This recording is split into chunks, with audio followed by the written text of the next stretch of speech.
নড়াইল ১ আসনের ৪ বারের সাবেক সংসদ সদস্য কবিরুল হক মুক্তিকে ঢাকার গুলশান থানার সন্ত্রাস বিরোধী আইনের মামলায় গ্রেফতার করে বৃহস্পতিবার আদালতে হাজির করে পুলিশ। ১০ দিন রিমান্ডে নিয়ে জিজ্ঞাসাবাদ করার আবেদন করে পুলিশ। ঢাকার চিফ মেট্রোপলিটন ম্যাজিস্ট্রেট সিএমএম আদালতের ম্যাজিস্ট্রেট সেফাতুল্লাহ ৬ দিনের রিমান্ড মঞ্জুর করেন।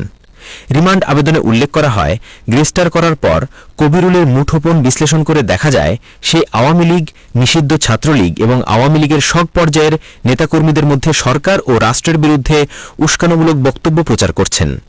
এই কাজে তারা ফেসবুক মেসেঞ্জার, হোয়াটসঅ্যাপ ও টেলিগ্রাম ব্যবহার করেছেন।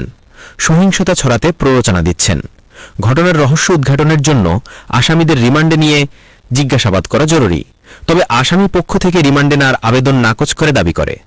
বুধবার রাত ৯:১০টার দিকে গুলশানের নিকেতন এলাকার একটি বাসা থেকে মুক্তিকে গ্রেফতার করে পুলিশ। নড়াইল ১ আসন থেকে মুক্তি ২০০৮ সালে স্বতন্ত্র প্রার্থী হিসেবে সংসদ সদস্য নির্বাচিত হন। এরপর ২০১৪, ২০১৮, ২০২৪ সালে আওয়ামী লীগ থেকে সংসদ সদস্য নির্বাচিত হন তিনি। কালিয়া পৌরসভায় তিনি ২ বার মেয়র নির্বাচিত হন। ২০২৪ সালে গণ অভ্যুত্থানে আওয়ামী লীগ সরকার পতনের পর দলটির অনেক নেতার মতো মুক্তিও এলাকা ছেড়ে আত্মগোপনে চলে যান। এর মধ্যে তার বিরুদ্ধে দুর্নীতির অভিযোগে মামলা করেছে দুর্নীতি দমন কমিশন দুদক। ডেস্ক রিপোর্ট, বাংলার গেজেট।